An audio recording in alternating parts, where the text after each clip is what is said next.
Have you ever ended a workday completely exhausted, even though you barely moved from your chair? Not physically tired, emotionally drained. You answered emails with a smile you didn't feel.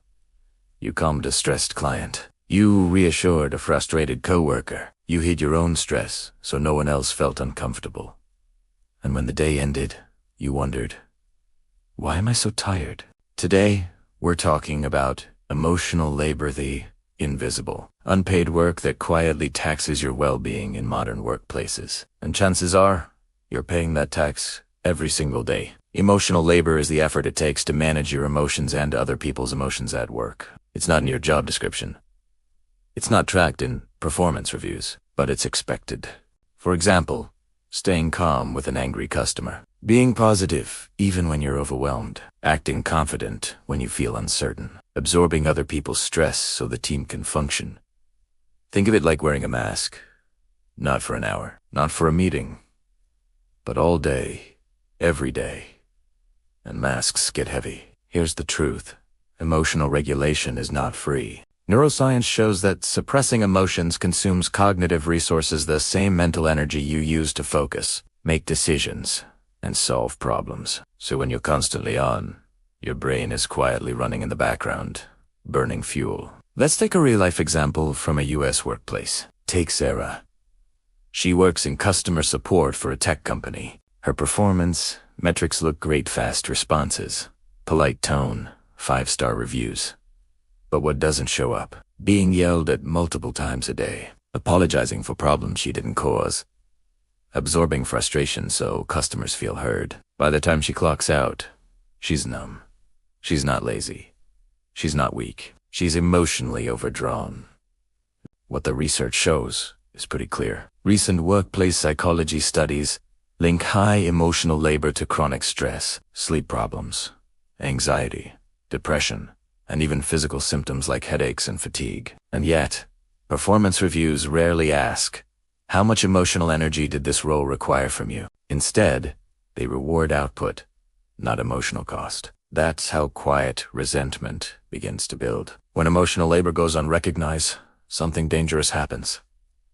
You start feeling used but unseen. You give empathy. You get silence. You manage everyone else's emotions while no one manages yours. Over time, this creates emotional detachment, cynicism, and burnout that feels sudden but really isn't. Burnout isn't always about workload. Sometimes it's about emotional overload. Now, for the most important part, you can't always eliminate emotional labor, but you can manage it strategically. First, name it. The first step is recognizing this task requires emotional labor. Naming it reduces self-blame. You're not tired because you're bad at your job. You're tired because your job demands emotional output. Second, practice emotional offloading, not dumping. Offloading means releasing emotional weight intentionally. You could write out stressful interactions before logging off. Talk to someone who understands, not to vent endlessly, but to process or physically move your body to reset your nervous system. This tells your brain, the threat is over. Third is strategic detachment. This is not caring. It's caring without absorbing. Try this mindset shift. I can be professional without taking this personally. You can be kind without carrying someone else's emotions home with you. That boundary is not cold, it's healthy. Finally, advocate for clear expectations. Many people burn out because emotional labor is implied, not defined. If your role involves emotional management, it should be acknowledged. This could look like having clear escalation paths for emotional situations, rotating high-stress responsibilities, or having built-in recovery time after intense interactions. You're not asking for special treatment. You're asking for sustainability.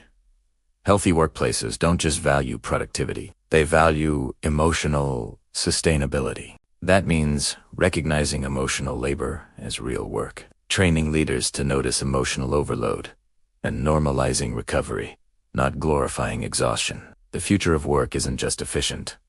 It's emotionally intelligent. If you're feeling drained, resentful, or quietly exhausted, you're not broken. You may just be paying an unseen emotional tax no one warned you about. And awareness is the first step toward reclaiming your energy. If this video resonated with you, like, subscribe, and share it with someone who's always holding it together.